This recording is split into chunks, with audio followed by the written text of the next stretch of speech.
এই হচ্ছে বাংলাদেশ, যেখানে 25,000 কেন, 25 টাকা দিয়েও আপনি আইন কিনতে পারবেন, পুলিশ কিনতে পারবেন, প্রশাসন কিনতে পারবেন, কিন্তু কিনতে পারবেন না মানুষের জীবন।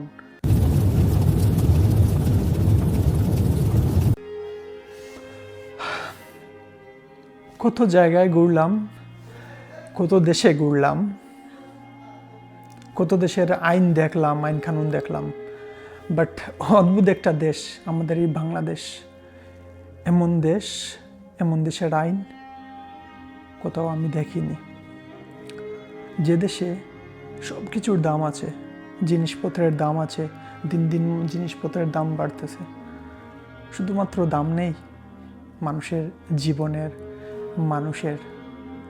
আজকে যে মর্মান্তিক যে ঘটনা ঘটেছে দৌলতদিয়ায়, ফেরি পারাপারের সময় একটা বাস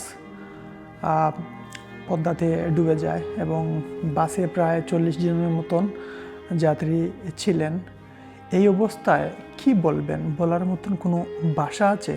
আপনি কতটা প্রাণ, এক একটা প্রাণ, কতটা স্বপ্ন, কতটা বিশ্বাস, কতটা ভালোবাসা, কতটা আস্থা নিয়ে মানুষগুলো হয়তো ঢাকার পথে রওনা দিচ্ছিল।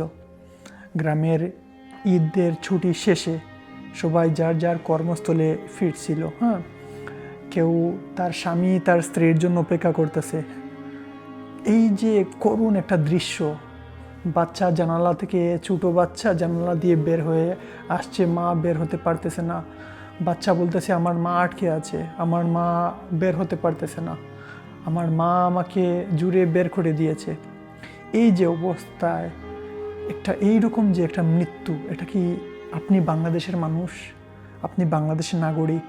আমরা কি এইরকম জীবন চাই, যে দেশে আমাদের পরিবারের কারো কোনো নিরাপত্তা নাই? এমন একটা দেশ, যে দেশের কোনো আইন কানুন কোনো কিছু নাই। এটা তো আজকে নতুন না, আজকের ঘটনা বাদই দিলেন।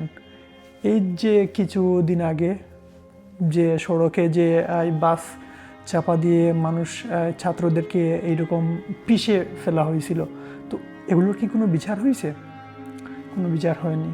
আপনি তদন্ত করে দেখুন, ওইখানে যে বাসের ড্রাইভার ছিল, ড্রাইভারে হয়তো লাইসেন্সই নাই, না হলে আসলে তার লাইসেন্সটা সে অন্য কারো লাইসেন্স জাল বানিয়ে সে নিজে ইউজ করতেছে। অথচ কতটা প্রাণ, কতটা জীবন, কোনো রেসপন্সিবিলিটি নাই, কোনো দায়িত্ব কারোর মধ্যে নাই। এইভাবে আর কতকাল, এইভাবে আর কত দিন এইভাবে চলবে? এই দেশে কি আপনি নিরাপদ? আপনার পরিবার নিরাপদ? প্রশ্ন আসলে সবার কাছে। আমরা সবাই যারা এই দুর্ঘটনায় মৃত্যুবরণ করেছেন, সবার প্রতি আমরা আসলে আত্মার মাগফিরাত কামনা করি। আল্লাহ যেন সবাইকে জান্নাতের সর্বোচ্চ স্থান দান করেন। আমরা আসলে এরকম কোনো মৃত্যু আমাদের কাম্য না, আমরা এরকম কোনো মৃত্যু চাই না। এতটুকুই আমাদের আজকে, কি বলবো, মানে বলার মতো কোনো ভাষা নাই।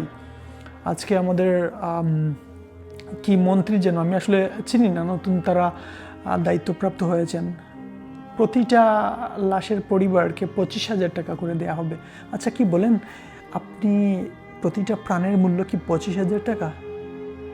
যে মানুষের পরিবারের একজন সদস্যকে যে হারিয়েছে, সে কি 25,000 টাকা দিয়ে ওই শূন্যস্থানটা পূরণ করতে পারবে? এই জায়গাতে আপনি একবার কল্পনা করুন, আপনার স্ত্রীকে কল্পনা করুন, আপনার বাবাকে কল্পনা করুন, আপনার ছোটো ভাইকে কল্পনা করুন, যার সাথে আপনার এত মাখামাখি ছিল, যার শূন্যস্থানটা আপনি কিভাবে পূরণ করবেন এই 25,000 টাকা দিয়ে? এই হচ্ছে বাংলাদেশ, যেখানে 25,000 কেন, 25 টাকা দিয়েও আপনি আইন কিনতে পারবেন, পুলিশ কিনতে পারবেন, প্রশাসন কিনতে পারবেন, কিন্তু কিনতে পারবেন না মানুষের জীবন। ভালো থাকবেন সবাই, সুস্থ থাকবেন। আসসালামু আলাইকুম।